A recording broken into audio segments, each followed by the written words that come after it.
we all know Nick Sirianni pretty well here in Philadelphia by now, watching through his first year. And now we're going to see how he does in year 2 as a head coach in the NFL. And we all know that Nick Sirianni really loves ball, man. He loves ball.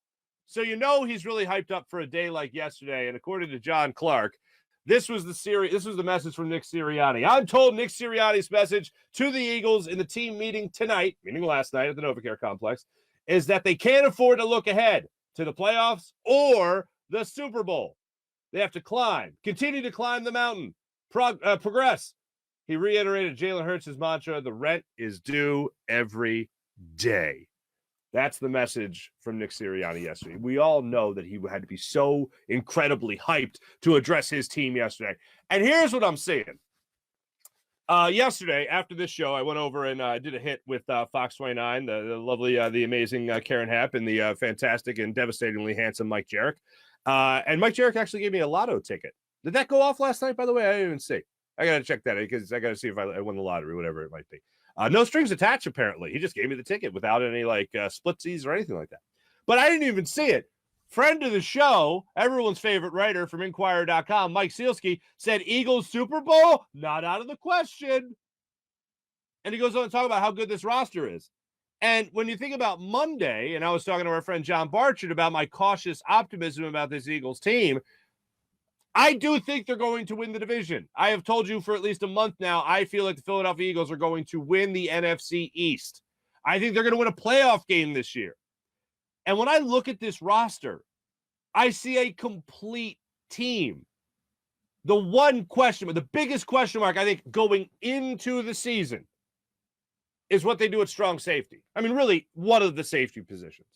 I'd say that's your weakest link right now is the safety position. I think wide receiver, you're set. I think offensive line, you're set. I think quarterback, you're set. I still got to see this year to see if he's the franchise guy going forward, but I think he will be. The pieces he has around him, tight end, you're set. Running back, set. Defensive backs, you're set. There's going to be a battle. When you're talking about a battle for the 4th cornerback, you're pretty set at the cornerback position. When you're talking about all these linebackers that you have, including Hassan Reddick, who, yes, will be a edge rusher. You're talking about the defensive tackles. You're going to be seeing who's going to be your 4th defensive tackle. Milton Williams. You signed another one yesterday in Kobe Smith. You're stacked. Your depth on this team is incredible. Howie Roseman, congratulations. The offseason winner, as far as I'm concerned. But it's all going to be about how they organize this talent. What Nick Sirianni does, the step forward Jalen Hurts will take. And I have a lot of confidence that Jalen Hurts will take a step forward. It's a question as to whether or not it'll be a giant leap forward or a moderate progression. But the thing I'm most concerned about is the safety position here. When you look at going into the season, look at Harris and Epps as your starters, there's cause for concern there. Neither has really wowed you as a member of this team to this point, especially when the bar has been set so high in Philadelphia at the safety position, going to Brian Dawkins, going to Malcolm Jenkins, going to Roddy McLeod. That's a tough spot to fill in the city of Philadelphia. And now it's a matter of whether or not Jonathan Gannon can help those guys out, especially a more inexperienced guy that's not used to starting games like Marcus Epps.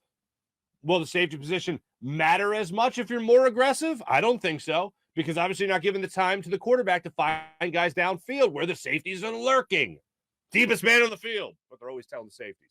Got to be the deepest man on the field, especially if you're the free safety, most notably. Traditionally speaking, that's not always the case. But traditionally speaking, if you are more aggressive, if Hassan Reddick's getting after the quarterback, if Brandon Graham is back at 100% and getting after the quarterback, says he feels great, then we all know that this team is going to do some special things defensively speaking. When Reuben Frank was on with us yesterday, he talked about Jim Johnson's defense and the future Hall of Famer that he had in Brian Dawkins, what he had in Jeremiah Trotter, and what he had on that defensive line in total. Really, all of it. Hugh Douglas, all of it. Those are some pretty good guys they had on that defense.